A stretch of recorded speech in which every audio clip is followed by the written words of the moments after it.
ஒரு பேரே ஒரு வரலாறு புதிய சாதனை படிச்சிருக்காங்க. டிவிக்கு 2-3 வருஷத்துல ஒரு கட்சி துவங்கி பெரிய லெவல்ல வந்து பாத்தீங்கன்னா வாக்கு வித்தியாசத்துல எம்ஜிஆரே ஓரம் கட்டிட்டாரு. விஜய் அவர்கள் வந்து பாத்தீங்கன்னா இப்ப 107 தொகுதி வாங்கியிருக்காருங்க. திமுக வந்து பாத்தீங்கன்னா 73 தொகுதி, அதிமுக 53 தொகுதி வாங்கியிருக்காங்க. திமுக அரசுல வந்து பாத்தீங்கன்னா மிகப்பெரிய அளவுல மக்கள் கொந்தளிச்சு விஜய்க்கு ஓட்டு போட்டிருக்காங்க. இதன் மூலம் தெரிகிறது நல்லா. 73 தொகுதியில திமுக தலைவர் முதலமைச்சரா இருந்தவர் மு.க.ஸ்டாலின் அவர்கள் வந்து பாத்தீங்கன்னா படுதோல்வி அடைஞ்சிருக்காரு.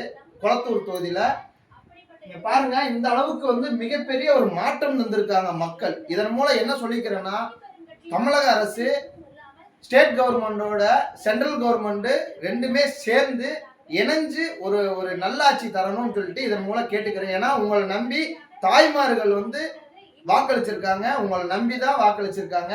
ஸோ அதனால வந்து மிகப்பெரிய அளவில் இந்த தமிழ்நாட்டை கொண்டு போகணும்னு சொல்லிட்டு இதன் மேல தெரிவிச்சுக்கிறோம். நன்றி, வணக்கம்.